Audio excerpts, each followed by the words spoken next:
confusing because he had on a Black Lives Matter shirt, but he had on an American flag face mask. So I was like, bro, which is it?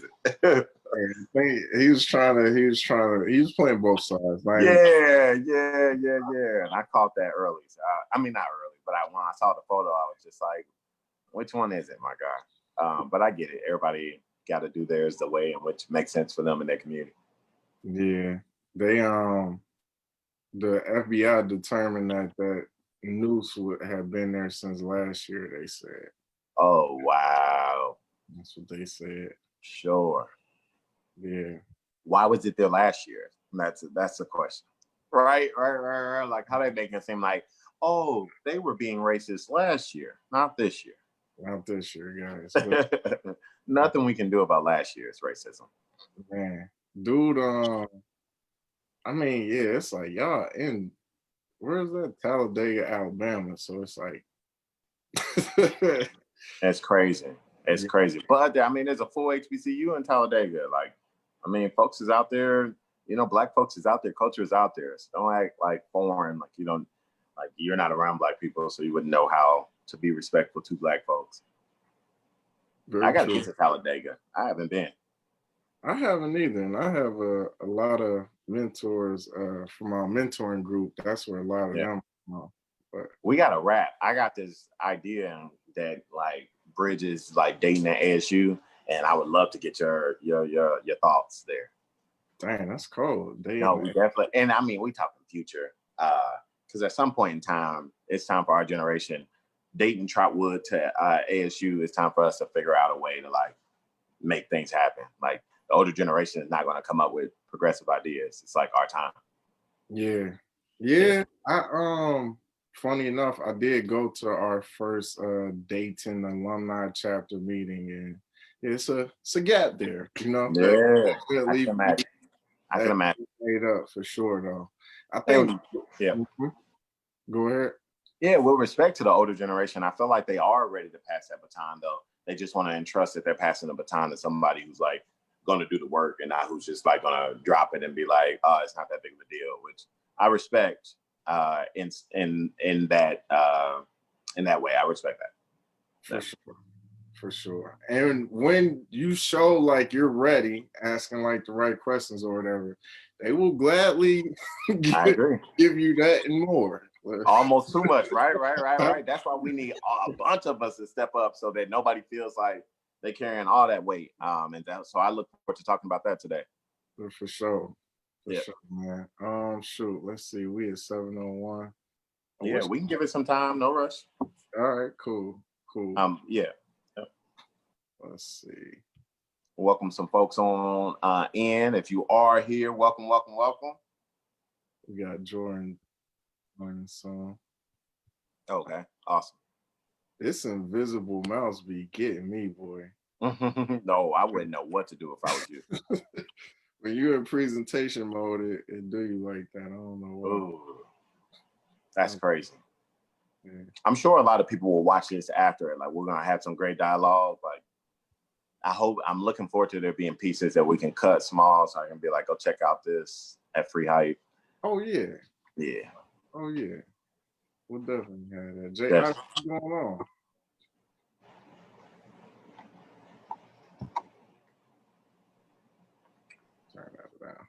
What's the name? Dion Green said, "What's up, good brothers? What's going on?" Hey, what's up, Dion? Dion is great, man. You gotta have you met Dion? Have you got to meet Dion yet? Dion got a story, man, and I don't want to share it all because I think Dion got a book coming out. So mad. Shout out to Dion Green. Dion lost his father actually in the mass shooting in Oregon. Right, but Dion has just been a soldier ever since, just pushing. So mad respect to you, Dion. I appreciate you even taking a moment or a second to join us. And for everybody who's interested, please go check out Dion Green on Facebook. You can find out more information about his book and everything of the sorts there. Yeah, definitely. Sure, much appreciated, brother. Yep. Close this box. We will be in the game. I don't even know. I don't think the box even show up on your side. Can you see what I'm seeing? Like it's saying participants. Well, that's good. No, it's fine. Cool. too, because I don't want to be too distracted. On chat. For sure, man. For sure. Cindy, I have Facebook up. Of course, Facebook gonna be moving, but Yeah. Cindy Spangler. Hey, Cindy. Yeah, my teacher, 12th grade government teacher, and she taught this awesome women in film course. Miss Spangler, thank you for being here. You know, it's crazy because it's full circle, Sean. You know, we be in school, you have predominantly white female teachers, if I had to guess. Growing up, I had a good few. I had a good few. What did you have predominantly, like race and gender? Black, funny enough, and tribal. So that's a major shout out. There's 2% of African American males teachers across the nation.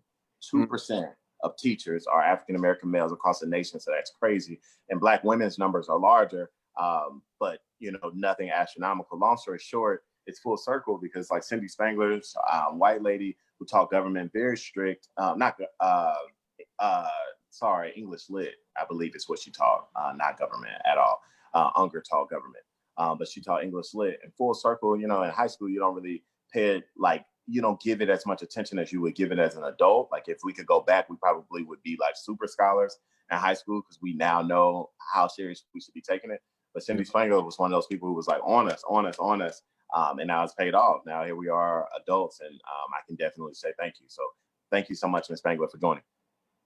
For sure. Yeah. Sure, man. That's sweet. That's sweet. Yeah.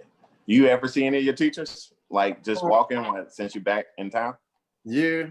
Shout out Miss Bass, LaShonda Bass. She just commented the other day, told me Happy Father's Day. So that's huge. Well, first, Happy Father's Day. Sean, just celebrating your first Happy Father's Day. First off, that's huge, Sean. Yeah. That's huge, bro. That's not something small. Black male to black male, that's huge. I respect that. Definitely happy for you and your family. Thanks, man. It's blessed with the amazing support system that, you know, help nurture this young fella. So yeah.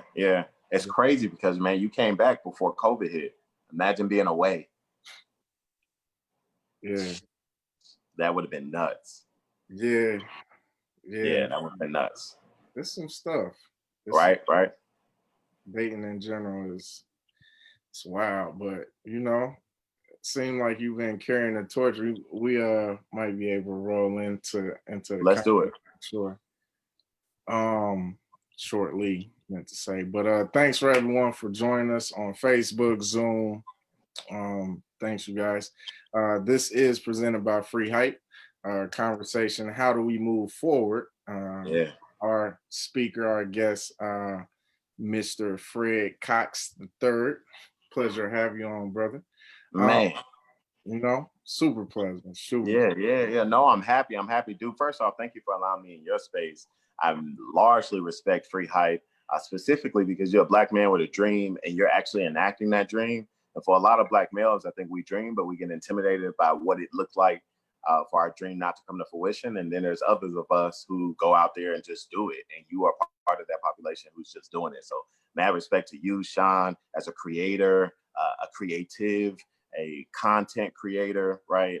That's pushing out Black content, Black culture. And that's what we need right now in this time. So thank you, brother, for having me in your space. Hey, thank you. Thank you. Super appreciate it, man. Kind words. Connect with us on Instagram at Free Hype, Twitter at Free Hype _, Facebook just at Free Hype. Let's see. Just a little bit about myself, you know, born and raised Trotwood, Ohio. Graduated from Alabama State. You can connect with me, link with me on Instagram at SeanXFree, LinkedIn at Sean Freeman, Twitter SeanXFree, or email me, shoot me an email. I'm working at it, getting a little better, but at Sean@freehype.net.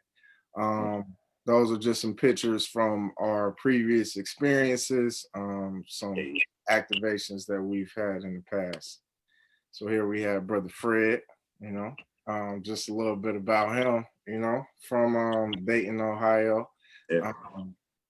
man, one of the special kind that now that I'm back, I really envy because you know you graduated from the University of Dayton as well, which I think is just super dope. You know, Yeah. as a high focus area of focus and community outreach, and you can reach him at Cox Fred at Gmail. Yeah, absolutely, man. Thank you. Hey, no doubt, man. So before we do dive too heavy into questions, did want to, you know, just give a little background about how we first met, man, in 2013.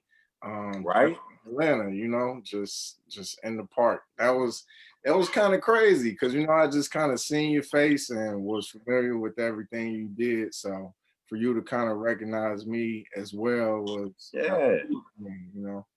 Dude, well, first off, I got to give a shout out to the Bentons, specifically Hank and Eric. But don't want to forget his sister, Erin, because of your relationship with Hank, I've got to see you and Hank kind of grow and build afar. And I think y'all got another friend or a few other friends that y'all hang out with in a crew that all came from Trotwood. And so, you know, for me, even when I'm not like close to circles, I like to watch to see how circles build and how, you know, circles of males specifically like create their friendships and maintain their friendships. And so you and your circle is just a, you know, a circle that I've watched from afar. And so when I saw you at the park, it was just like, hey, man, mad respect. Like, you hometown, you from that greater Dayton area, from Trotwood area. Like, when I see you out, it's all love. I ain't no like, oh, I think I know him. Like, I know him. I'm going to go speak to him. Hey, that's huge, man. That's huge because being in different cities, you know, that's needed. You know, that Yeah, connection is definitely needed. And it's funny how just a simple, you know, your interaction like that helped us lead there, you know, lead absolutely. here. So that's Absolutely, bro. Absolutely. And we got the rest of our lives to just build and work together and, you know, make our dreams come true. So I'm looking forward to that, man. definitely, Yep. definitely, bro. So I did want to kind of, you know, jump straight into it. With the state of Dayton kind of being where it's at. I remember being home from college. I want to say was that maybe 5 or 6 years ago when John Crawford happened and being at that Walmart, you know, and protesting. So fast forward, you know, to now and today, and for that still for us still to have to be in that position, you know, Yeah. things Yeah. it's something. Absolutely.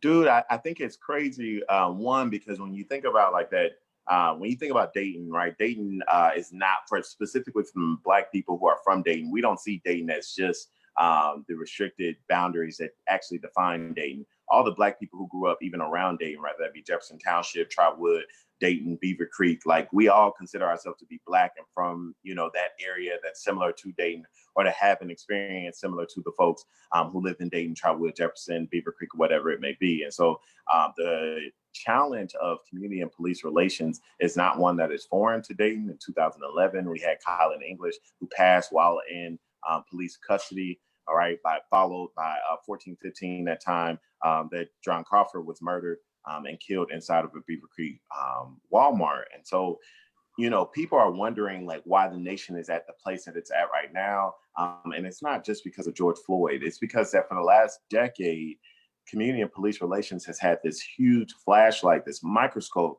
on it. And folks are tired of seeing what we've always seen, which is, you know, the police do something that is just completely brutal towards the Black community, over policed, over aggressive, over assertive. And then, you know, what happens is that we wait for the justice system to possibly fill that void or to help us heal. And because the justice system is just one that historically has not been equitable and has disproportionately put Black people in places of prison or whatever it may be, we just never really get that void filled. It's like, you know, we always just feel like, man, even if they got fired, suspended, second degree murder, manslaughter, whatever it may be, it's never that completely full void. And I think Black people across the nation are at a place that's saying, no, we're not going to wait for you to fill that void for us. We are going to get justice before we give you peace. And I respect that. For sure, for sure. And it seems like those actions, whether it be due to COVID and people not really having anywhere to go or anything to do, it's definitely made some changes, you know. Definitely. And I think, you know, for me, that's the long game. I'm hoping that us millennials attach onto. What is the long game? We don't need to see something quick like Black Lives Matter murals and things like such. Such stuff is great, and it definitely makes it feel like initially people have been willing to put money, spotlight, attention. Most of these Black Lives Matter are on very popular streets where protesters against police brutality have interrupted the economics of that very busy street in order to make sure that they realize how much Black Lives Matter. I just had the ability or the opportunity to visit North Carolina and specifically to see their Black Lives Matter mural. And there's a Starbucks next to it. There's a Chase. That street is just so economically heavy. And when I asked, like, why is the Black Lives Matter mural out here? And they were like, well, we've seen a lot of protests on this street. And I asked specifically the business owners, like, well, why do you think this street? And they were like, well, economically, it's so heavy. And so what that tells me is that people are being strategic about finding spaces that typically have a very driven economy, and they are interrupting that space in order for them to realize that Black lives not only matter, but we're willing to interrupt your economy in order for you to understand that Black Lives Matter. And so right now what's happening is that we're seeing a lot of surface thing, but we need to really think about that long game. Millennials, and maybe we'll talk about this later, but I really want to encourage us to think about what does that long-term planning look like? So in the 3 to 5 years, we've had some systemic changes, disruptions, something of the sort. I understand systems are 4th century old. So this is not something like that's going to turn quick. And so unless you're an organization that for the last few years have been thinking about what the demand should be for a Black agenda, don't feel pressure in the next few weeks, whatever group you're on or whatever committee you're on, to immediately turn out what the immediate demands are, because we need time to organize, heal, and build before we can truly put out something that makes, that is a reflection of our community. That's huge. Yeah. That's huge. Do you know much, or had you heard, I'm sure maybe, about like racism being declared a public health crisis in Dayton? Yeah. Truly it is. So there's another term called weathering, right? And weathering is the thought or the action of people who are in protest or marginalized or targeted folks who are constantly advocating for equity or constantly advocating for their rights, that over a time and period, they get weathered to the point to where their demand or their aggression around equal rights or equity or something that should be given to them slows down, and they become almost like expecting not to get what they deserve, right? And so that's a new term that I've learned called weathering. And so anytime I see Black people who are more aligned with the ideology of like, it's going to take time and incremental change, I understand those Black people not to be problematic per se, but to be weathered, right? Like they are of the understanding that if they look back at our history, most of the things that have happened for us have been very slow incremental change. However, we're in a moment right now where people realize that incremental change is also what is impacting our health. It is supported by research that after 2 generations, you can change the DNA of your family, right? So poverty after 2 generations can change the DNA of the people who come after you, your legacy, right? Depending on like what your actions are. And so looking at the last 4 centuries, we've had enough generations to say, wow, this weathering, this racism has impacted our DNA now to where people are acting different, right, than what they would have had they not been weathered for centuries. So yes, it's just a public health crisis. Absolutely. It's a public health crisis for Black people to constantly be in poverty without access to fresh food, without access to healthcare, without access to great education. That type of stuff is beyond problematic, right? And impacts us for the long game. And so declaring racism a public health emergency allows us, every time we are able to give very clear examples of systemic racism, to where the county, the government has to shift that culture. And so this is big to have racism seen as a public health crisis. It will even change the funding as it pertains to the way in which we go about dealing with racism. Yes, definitely. Wow. Yeah. So, okay, if you wouldn't mind, like maybe break that down. So like, what would be just one clear cut example of, let's take school, for example, in Dayton, how could they use this to their benefit? Yeah, absolutely. So what they would do is they would pull their data, right? And specifically in educational systems, the data does not show much change or difference over the last few decades. When it looks at the populations that are constantly struggling or behind academically, you'll see actually in this last school year, specifically for Dayton Public Schools, African-American young girls performed the least, but the previous years have always been preceded by young Black males, right? And so you look at a situation, you look at data and trends over time, and you go, well, what about these populations, specifically Black, young Black youth, makes them vulnerable to performing academically not as strong? And the more you look into their communities, the more you see their lack of opportunity as it once again pertains to fresh food, healthcare, and education. Then you are able to see their situation as a crisis that needs to be responded to by federal funding or state funding or local funding, right? So instead of you articulating the message just to go like, man, these Black youth really need some help, what you can say is, hey, their situation is a public crisis, a public health crisis, not having access to food or not having access to clean water, like for cities like Flint and things as such, which causes people to respond to them in a less subjective way, but a much more objective, we have to handle this type of way. And so what I'm hoping to see locally is that we can now hold our county and hold our city accountable to any of that data that's consistent, that like West Dayton and areas like Trotwood and areas like Jefferson Township has very little opportunity in comparison to predominantly white spaces in Dayton. That can no longer just be a conversation. It needs to actually be a tool that we're using to get more funding or to push people to develop in different spaces. Whoa, Yeah, dude. yeah, no. So like we're past the idea of like talking about it. I mean, any map that you see of Dayton, inclusive of Trotwood. And let me make sure to give a major shout out to Mary McDonald, the mayor of City of Trotwood. When I tell you your mayor is very active in having that very specific conversation when she's in rooms, not just happy to be at a table, but when I've been in rooms with Mayor Mary McDonald, her conversation is always, how is this going to benefit Trotwood? Understand that Dayton is in a crisis, but Trotwood resembles a similar crisis. And I appreciate that push because it allows me to constantly think about Trotwood and Jefferson Township whenever I'm talking about the challenges within West Dayton. So yeah, that's the way in which people are going to begin to leverage this racism as a public health crisis. Like, fund this. This is something that you cannot allow kids to be part of and expect them to perform academically better. That's huge, man. Yeah. That's huge. Not to add really any humor to it, but I did think when I first saw it that like, oh, they are like, now people who are considered racist can say like, yo, I have a sickness. Like, I thought that's how we were recognizing it. Oh, yeah, no. So not like racist ideology being a mental health crisis. No. Right. So this is not about the people who perpetuate racism. This is about the people who are vulnerable to systemic racism.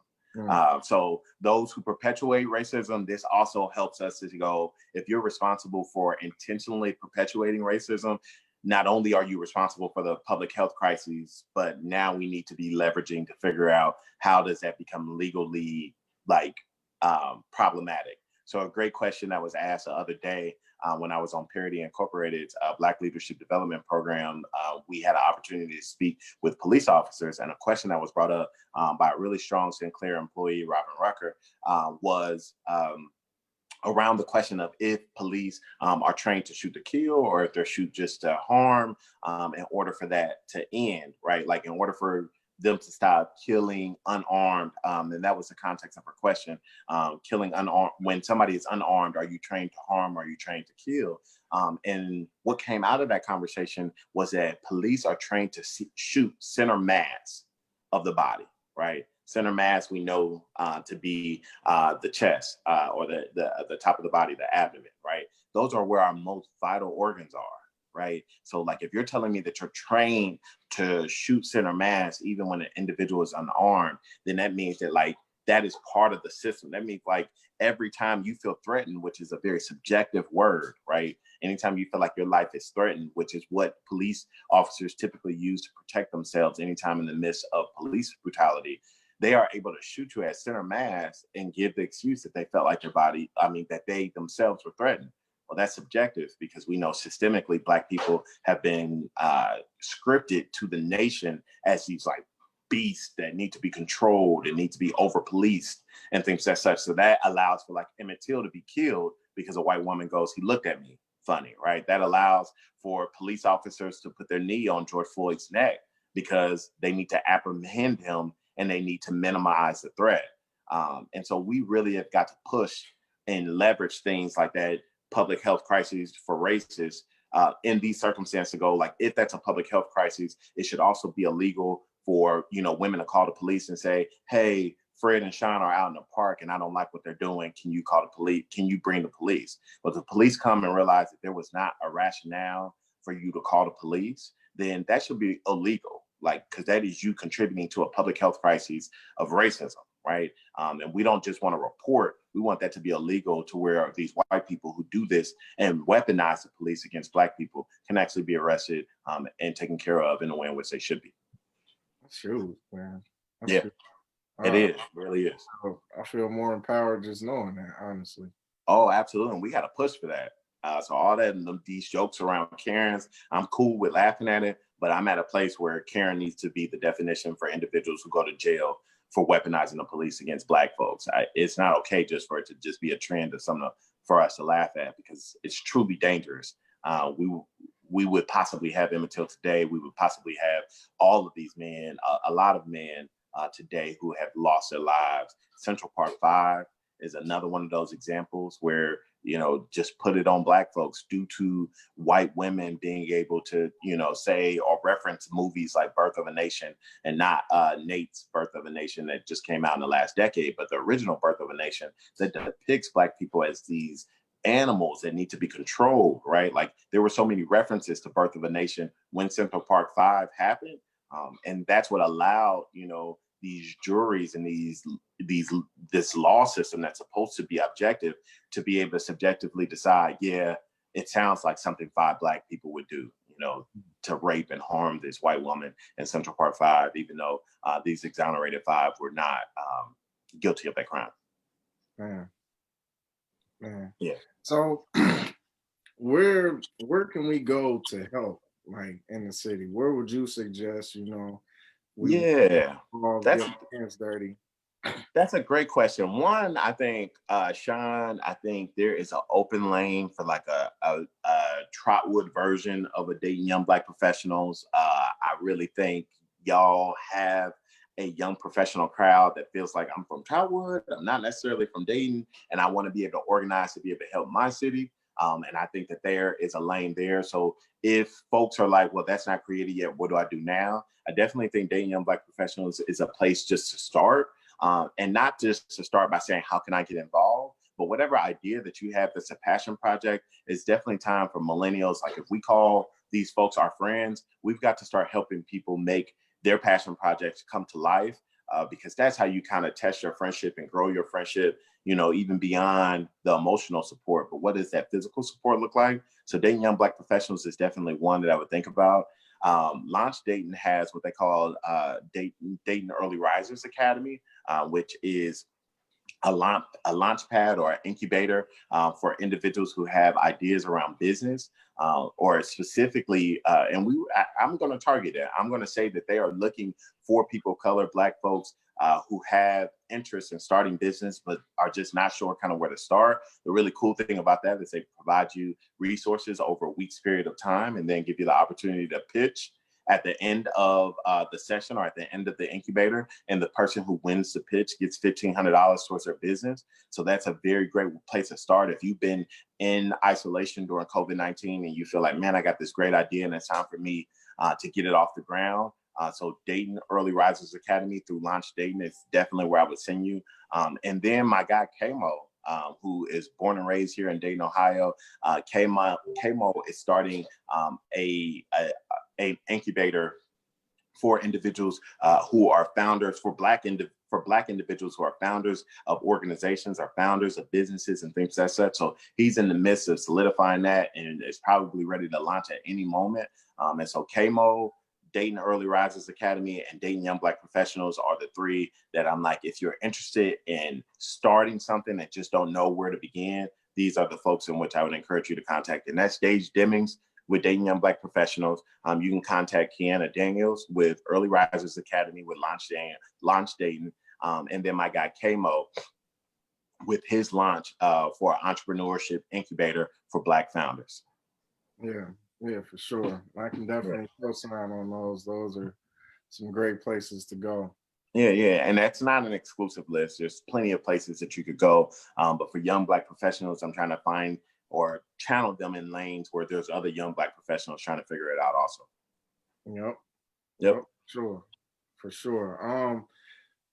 How are companies being financially impacted by these peaceful protests and just kind of the state of the social climate right now? Yeah, so for me, when I think about that question, I think that like we've almost got to expand that conversation to like how companies were already, or specifically small black businesses were being impacted by COVID before the peaceful protests.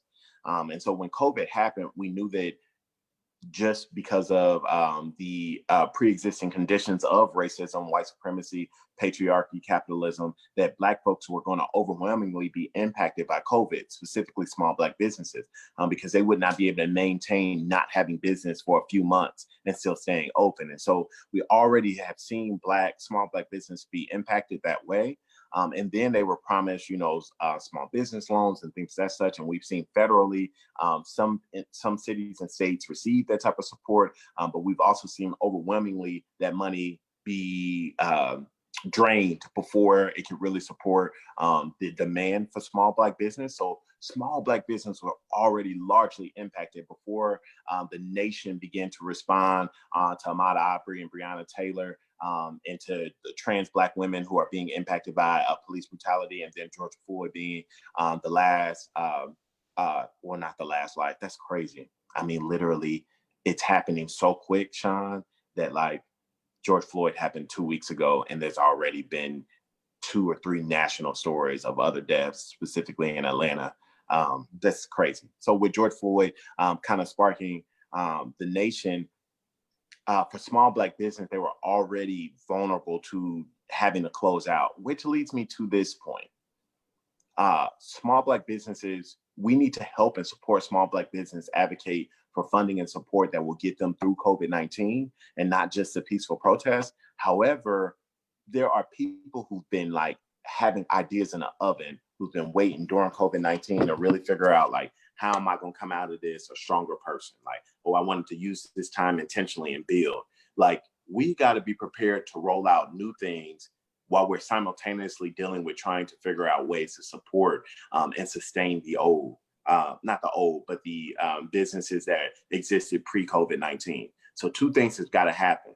Folks have got to be passionate about their own projects that they've been waiting to roll out, and they've got to go see people like the Early Risers Academy in order to be able to launch those things. But then we've also got to be able to support small Black business that says, I have not received any state funding or any federal funding. How can you help me? And we got to go to city commission, and we got to go to people in charge to say, hey, what does this look like to support small Black business so that we don't take a step back or 10 steps back in the Black community due to something like a pandemic just being a gaslight for what was already an issue before COVID-19.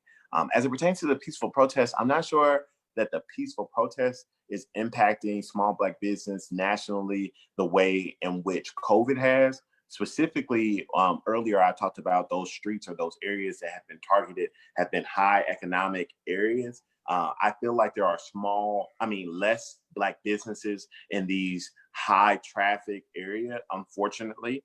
All right, that's not something I gloat about. So I'm not just sure that the nation is seeing that the peaceful protest is impacting Black business as much as anytime you see looting happening in local areas. And I want to make sure that I'm clear that I'm not anti-looting for the areas in the space that feels like the people that they are looting from have supported the efforts locally of like their local police or something of that sort that may be harming them as a community. So I'm not anti-looting for communities that it makes sense in. However, the areas that is happening, that Black communities happen to be part, definitely are seeing some impact. So I saw like Black Coffee in Cincinnati got a brick through their window, right? And the challenge becomes that small business has less access to funds just to get a new window, right? Like that's not in the budget, right? For folks just to completely, renovate things that they may have just invested in. So I don't want to diminish how peaceful protests or things like looting, non-peaceful protests has impacted Black communities. I just want to pay attention to the fact that Black communities were largely vulnerable with COVID-19 before these peaceful protests began. Yeah, that hit the nail on the head right there for sure. Yeah, man, I'm just hoping that we expand these conversations so we're not just like talking in silos. Like, man, Black people are in a different space right now, Sean. Like we truly are in a space where we gotta like heal, love, support each other, hear each other. And I was going to talk about this a little bit later in the conversation. So tell me if I'm like too ahead, but one of the things, and I think you would vibe with this, one of the things that's been in my mind a lot that I've just been pondering and chewing on was J. Cole's new release, Snow in the Bluff, right? Where, he's receiving a lot of feedback and criticism, partly because people feel like he went external with the critique, specifically to Black women, before he got to a place where he went internal and discussed that maybe he was triggered because he didn't feel like he was doing enough. And I believe that the people who are holding him accountable have the right to do that, and that critique is very valid for him to have gone external first. However, I think that Black people cannot miss the opportunity to teach somebody when they say, I'm in an internal space where I'm thinking maybe it's a time where I'm not doing enough, right? And so when I think about like, where do we go from here? I think Black millennials right now really got to go internal. What is it that like you're really passionate about? Not like what job you want, not what do you think you can get paid for, but what is it that you would wake up every day and do well? What is it that you want to be the best at, that you'd be willing to put some competitive aggression to, right? We ask ourselves tough questions. Who is it in our lives that we need to forgive? Who is in our life where we need to apologize to, right? Like we got to go inward right now and really deal with all of those triggers, those things that make us mad, that make us frustrated with other Black folks, things as such, because right now the time to heal will help us and allow us to really be able to move forward together if we've done some of the processing and healing. And what I think sometimes people miss is that one of the symptoms of white supremacy is to keep Black people busy so that they can't settle and go, hey, I owe Sean a call to say, hey, brother, I apologize.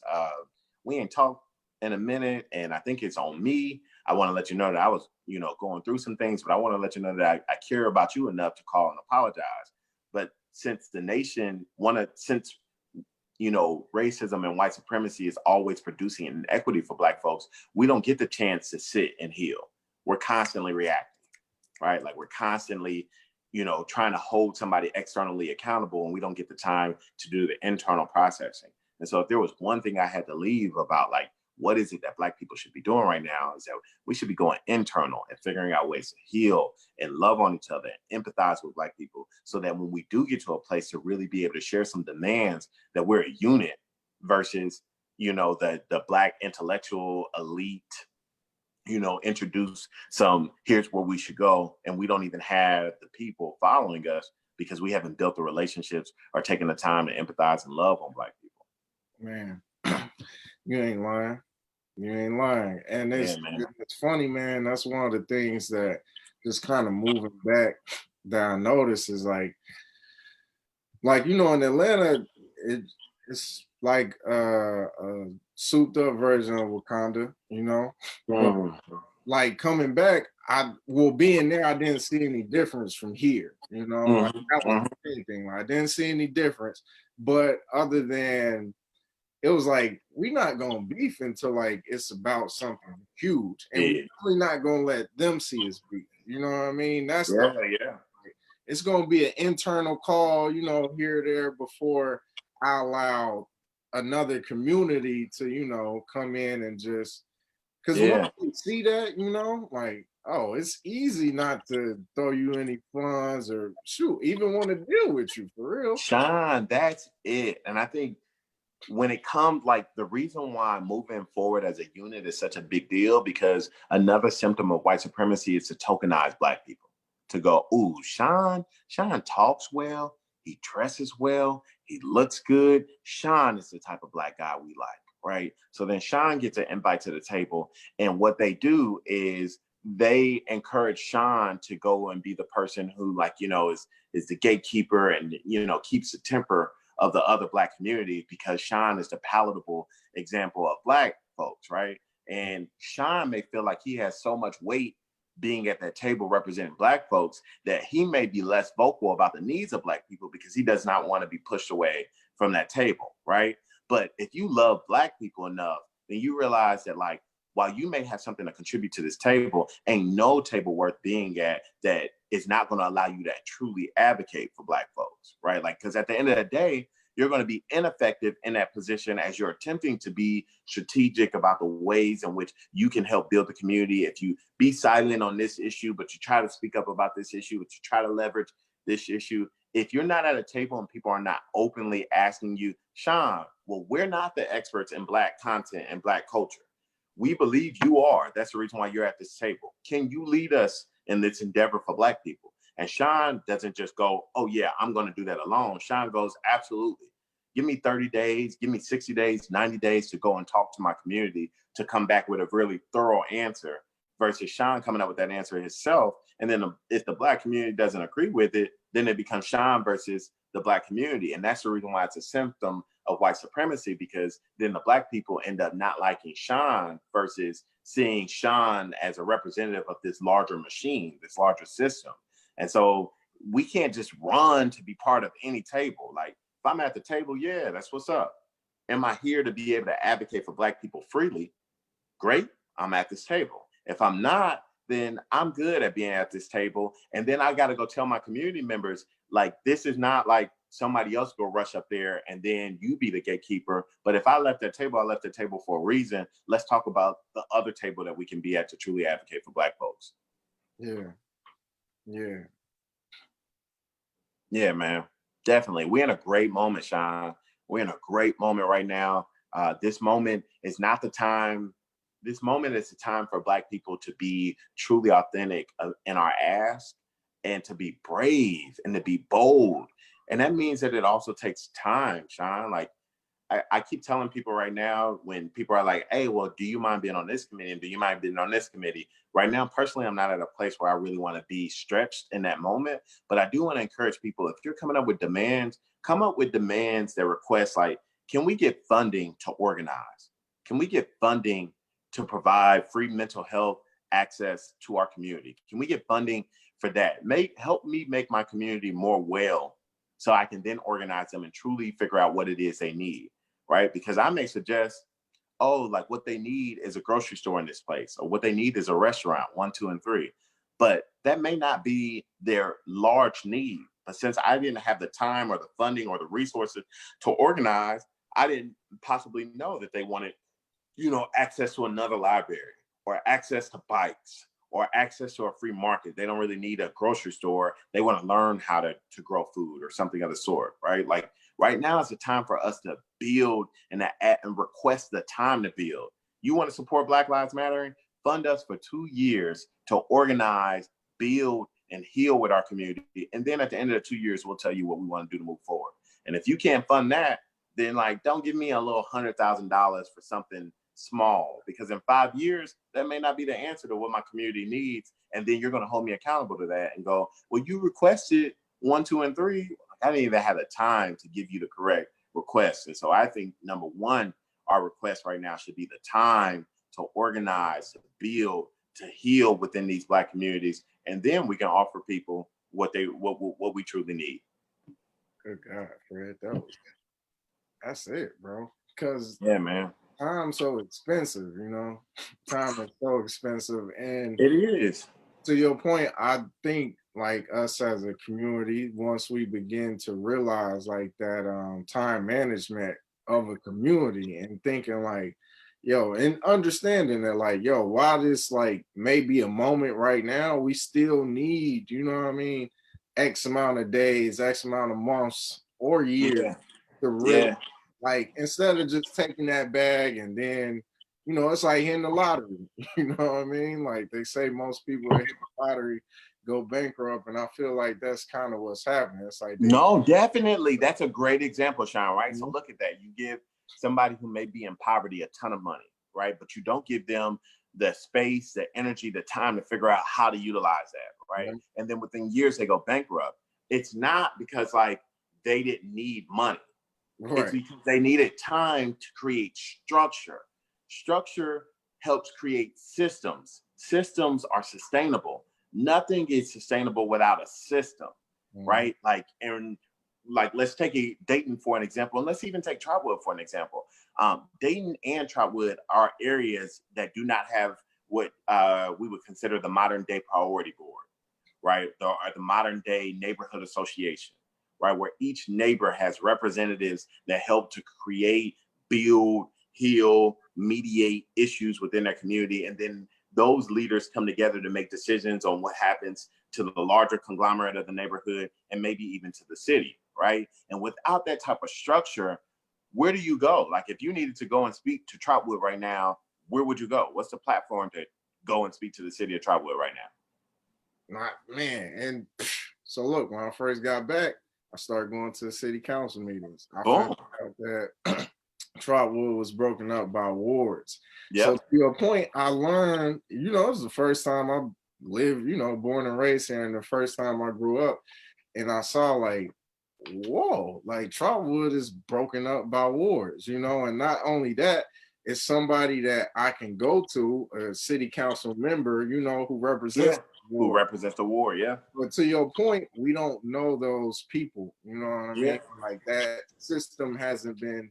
It can be better promoted. It can be better Yeah. enforced. And Or that's huge, Sean. Like you all have at least individuals who represent the ward, right? So you got somebody to hold accountable to where the neighborhood and where your house is.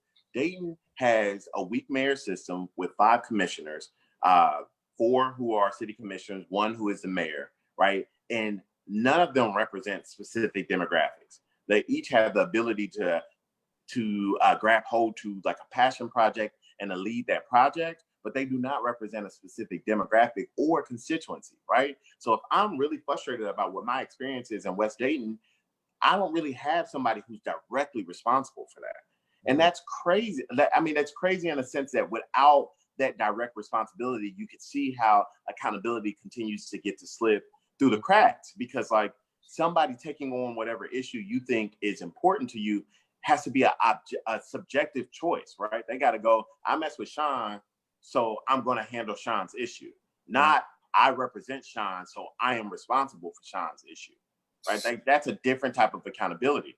And so Dayton and Trotwood could benefit from what that looks like when it's local, smaller. I respect that Trotwood has individuals that represent wards, but what about that small neighborhood? What about that one neighbor that's on y'all block? How do y'all go about approaching that neighbor if they are doing some things that's interrupting the culture of your neighborhood? You know, mm, maybe they're in need of some things, some resources, whatever it may be. But without a structure, your knock on the door could be considered intrusive versus like, oh, that's the culture of this neighborhood because I live in whatever said neighborhood, Shiloh Springs or whatever it may be, right? I live in this area. And when I moved into this area, I got a newsletter that said within 30 days, somebody will knock on my door and introduce themselves. That mm, must be Sean, mm, right? Like we got to get people to the place where they're that invested on the local level.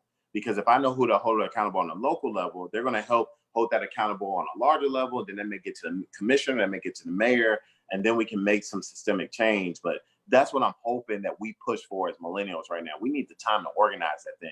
If there's something that we're going to contribute to the legacy, right? All of us that's around that 30, that 25 to 35 right now, that true millennial generation, our contribution and our legacy to the future should be that we brought back representative structures from a local level, from a very small level to a higher level, because that's truly where the power begins on the grassroots level. man, yeah, you ain't lying. You ain't lying at all, bro.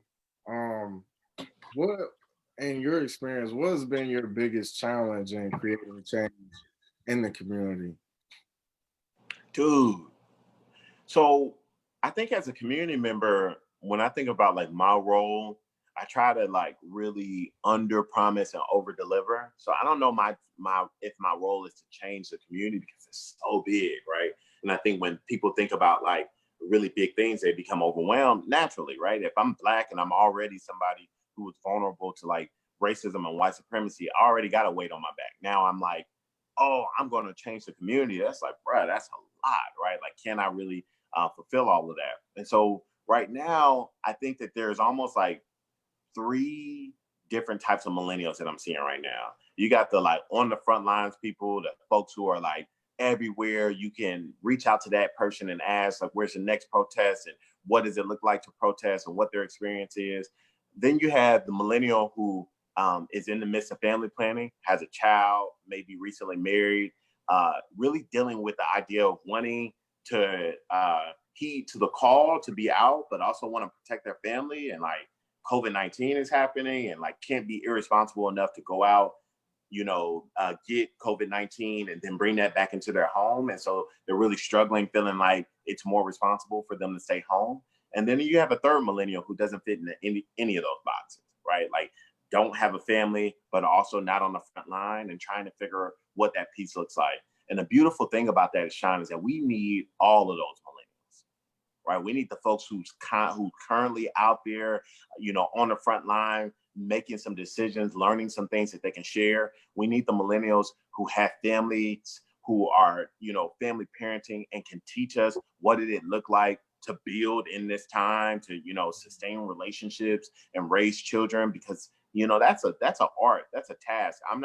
I don't have a family. Like I'm not married. I don't have children. So like, I don't know what it's like to try to hold down a household. Right. And I need to be able to call Sean and say, Sean, man, I got a baby on the way. Can we talk about what these experiences are, what these feelings are, and to process that. Right. And I need Sean intact mentally for Sean to be able to help me out with that. Right. And then that third millennial who's not on the front lines, but also doesn't have the family. Those are the majority of my friends who have said, hey, man, I learned a lot from our past generations as it pertains to the civil rights movements and protests. And I don't want to go out there and do exactly what they just did, right? Like, I want to do it in a different way. I want to be more strategic, right? I need those guys, those girls, those individuals who are non-binary to really be cooking in the lab right now. You got that idea, you got that business, you got that thing you want to research, you got that book you want to read, like do it, knock it out, because you're going to be an asset to us. Once those people who are on the front line right now get tired because exhausting or weathering that I referenced earlier, once weathering happens for those front lines, we may need that second individual to pass the baton to. And maybe after that individual has had the time to read and watch some things and figure out how they want to navigate, they may be willing to grab that baton. So I say that to say, I don't want any Black millennial feeling guilty right now for where they are or where they are not, right? I need you sane. I need you thinking about what it is that you want to contribute and really processing that. And that may manifest as you being out on the front line, but that also may manifest as you being home with your family, or you just being at home processing and being strategic. And all three of those are definitely positions that I respect and think we need in this movement right now. Definitely so, man. Definitely so. As we do begin to wrap up, I do see we have a couple questions here. Oh, awesome. And I'll knock those out in a second. Let's do it. But just want to, maybe get your three takeaways is like resources, websites, workshops, maybe that others can benefit that may be coming up, or maybe that you've attended in the past that could just help somebody build for some self-development. Absolutely. So I'm kind of going to go over the things that I've discussed in our talk so far, just so that I can reiterate. So those three resources I gave: Dayton Young Black Professionals, Dayton Early Risers Academy, as also KMO's the Trap House, entrepreneurship incubator for Black founders, are three resources that I think will really allow you to help process your idea. Don't feel like you have to be responsible yourself for bringing an idea to full fruition. That's why these groups exist. That's why Dayton Young Black Professionals exist. That's why Dayton Early Risers Academy exists. That's why the Trap House by KMO exists, right? There are resources to help you broaden your idea. So that's one. The second takeaway is that there are multiple positions in this role, and don't feel guilty for feeling like, oh, I'm not on the front line. Like wherever you are, we just need you to cook in that space. If you are thinking of an idea or researching something or want to know, do that. And then once you've gotten that idea, share it so that we can know. And then the third thing that I think is most important is that millennials have got to go inward. We've got to figure out what are those triggers, what are those challenges that we personally have. We've got to find a tribe to be able to help us process through that. Mental health is important. Go to therapy if you need it, right? But we got to get to a place where we really can love on each other, where we can disagree and say, hey, man, I disagree with you, but I love you, bro. Hey, like you're not about to come at my bro because I love my bro. Like if you need to help him or you have a suggestion for him, her, they, then give them that suggestion. But those three things I think is what's most important. Get some help with your idea. Don't feel guilty about the place that you're in. Just cook while you're there. And then third, go internal. Heal those things so that we can move forward together when we are at a place to move as a unit. Sure, man. For sure. I'm using a couple of those for myself. You know? Yeah, man. Please. Definitely. I want to say what's up to Ryan. Hey. Ryan there. Yeah, I knew she'd be on here. Ryan and Jordan. I respect them so much. Yeah, man. For sure. My brother Marvin Bryant. Tasty Chef says, hey. That's my cousin. I love Tasty. Yeah. Jordan said great observation. That was a little while ago. So yeah, that's my guy. Well, to some point. Oh, that was Jordan Calhoun. Yeah. Oh, okay. I mess with Jordan Calhoun too. I do want to do a quick plug. So I got on a shirt right now by my guy Tayo. He has his Chipmunk Chronicles brand. It's an amazing brand. He just released a really, really cool color. It's his mustard shirt. I've worn it in the past. Just for Juneteenth, I got to wear it Friday, but it's the same exact shirt. It's mustard with black. But just want to shout you out, Tayo. Thank you so much for creating content for Black folks. Please go support him. Chipmunk Chronicles, Hope Dealer is the theme. His brand is Chipmunk Chronicles. Sorry, go ahead. Nah, for sure. We was gifted with a beanie, a Hope Dealer beanie, you know, for the Hope Dealer beanie. I'm not mad. He actually did. He produced a few of those. So I had to shoot you a link, Sean. He did. Yeah. For sure. I did have a last question. Okay. Before we do move to the questions and give it a little time. As far as bridging the gap here between generations, what would you say is the key to that? Like, you know? Oh, that's a good question, Sean. I definitely think that healing piece is what's important most. Challenge with Black generations is that we define each other and then we keep each other in boxes, right? So we say things like the older generation, they ain't trying to hear us. Older generation ain't got progressive ideas. You know, the older generation may say, oh, like we're overzealous or we are entitled. We expect things before we're ready to really receive them.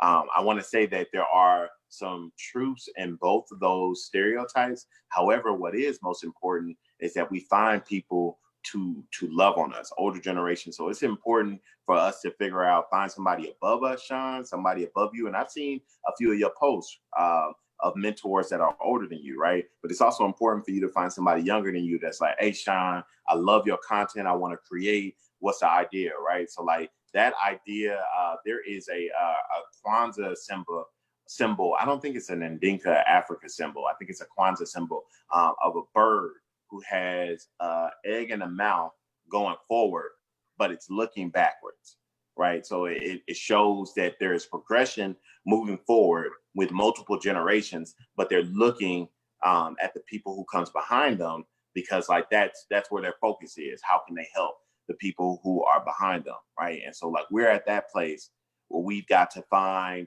a way to bridge the gap between the older generation to go, well, tell me what your experience was. Let me tell you what my experience was. How does that manifest differently? Then let me tell you my ideas. And then we need the older generation to support us. We really do need older folks to go, hey, Sean, I love you. So come here. Let me tell you what you could be doing to make stronger content. However, let me support you in every endeavor. And even if that's sharing your posts, even if that is nominating you for an award, if that's nominating you for a job, like we need, like, there are a population of young Black millennials that really care, right? Sean Freeman is one of those young Black millennials that really cares, right? Sean Freeman should not be figuring out a way to become stable in Trotwood. He cares too much for him not to have the job that Sean Freeman knows that he could have, right? The city of Trotwood should be trying to figure out how can they hire Sean to do the work to organize young millennials and to create content that would really help their city grow, right? Like, we need older folks to support our ideas and to push our ideas, right? And then we need to be ready when they're ready to support us, right? If somebody come knocking on Sean's door and say, hey, I want to offer you this amount of money to push our city forward, Sean, you may already have some heart flutters because that's normal, right? But you got to be ready. And if you're not ready alone, you got to know that there's a generation, there's a whole group of millennials that's about to help Sean become successful at whatever this passion project is for the city. Because once Sean is successful, Sean can then make room to go, well, if you think I'm cool, check out my other boy, check out my other girl, check out my other friend who really got a great idea, right? And then everybody is just throwing out these passion projects. And now all of a sudden, people are like, hey, bro, check out Trotwood. Did you see Sean's project? You see so-and-so's project? Like, we at that place. I want millennials pushed. That's the reason why I respect you so much, Sean, because you're a content creator and you hold yourself accountable to making sure to push some things for our Black community. And I appreciate that, Sean. Hey, we all doing my part, man. We all No, doing definitely. sure. Definitely, bro. For sure. Question we have here is, what do you think schools can do to engage students in this new movement? So I'm going to answer that question in the context of K through 12 and not higher ed, because I think K through 12 is a more urgent one. This is where I feel like we got some space, Sean. Like, we got these crazy innovative ideas. You've been to Atlanta. I've gotten to travel, right? We know what is progressive. Our passion projects really need to be created to give these younger generation the opportunity to fill some of the spaces of our passion projects. You know, if you're going to do something really crazy for Trotwood as it pertains to, like, maybe arts in a park or something of the sort, you got to bring somebody with you, Sean, to figure out, like, hey, what is it that y'all want? Like, because the youngins, they want to do, but they don't know that they have access. They don't know it just take a camera. It just take a videographer. It just take a stylist. They don't know that, right? They think it takes thousands of dollars in order for them to put on a production that they can be proud of, right? And it's time for us millennials to prove to the younger folks, like, hey, nah, we got the resources. Y'all got the ideas. Let us guide you in a way that makes sure that you put out a project that's truly representative of what your integrity is, right? It could be trendy, it could be on the edge, but we want to make sure that you put out a project that in 5 years you'll be proud about, right? Like, that to me is like what we could be, what could educational systems be doing? They could be partnering with other young professionals who are interested in creating projects that will allow their students to have opportunities around artistic endeavors, right? Does that look like Sean getting with a local clothing company and partnering with Trotwood High School and doing some photo shoot, you know, where these high schoolers get to wear the brand that you partner with, right? But they also get to learn, what does it look like to put out a photo shoot? Is this a fall photo shoot, a spring, a summer, a winter, right? What does it look like for there to be a message behind that, right? Like, so these young folks get into a place where they're like, hey, what project are we doing next summer? Yep. Hey, bro, here's a way in which we really could put our school on the map, right? Like, it shouldn't just be like athletics, academics. Like, where are these projects that allow folks to be like, hey, they got talent? Trotwood got a ton of talent. We know it exists academically. We know it exists athletically. Now we want to figure out, where does this exist artistically? Because it's brain childs like Sean, who's brilliant enough to go like, hey, I got the answer for the arts. And we want to make sure that the children have the youth have the ability to that, access to that. Most definitely, man. Yeah. Most definitely. Nazipo Glenn, she just had a comment here saying that Sankofa Bird, you must know your past story to learn from in order to know where you are, so that you can know where to go next. And absolutely. You don't have to reinvent the wheel. But that's the answer to bridging the gap, man. The older generation just want to know that we value them enough that we respect their knowledge enough for them to pour into us, right? Versus thinking that we got it all ourselves, right? But there's got to be an exchange, because we learn, and I don't want to say all millennials because there's not one learning style. Specifically me, I learn from an exchange. You may tell me something and I may be like, nah, I don't agree with that, right? And it's not because I don't have respect for you and your thought, but for me and my processing, I may not just understand it yet.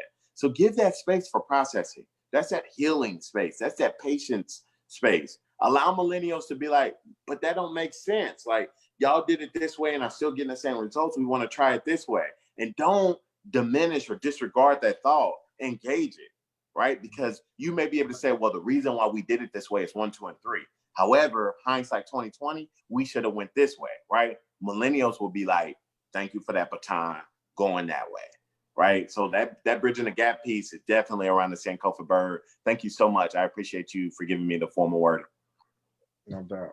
No doubt. Thanks, Nazeepo. Well, Brother Fred, thank you.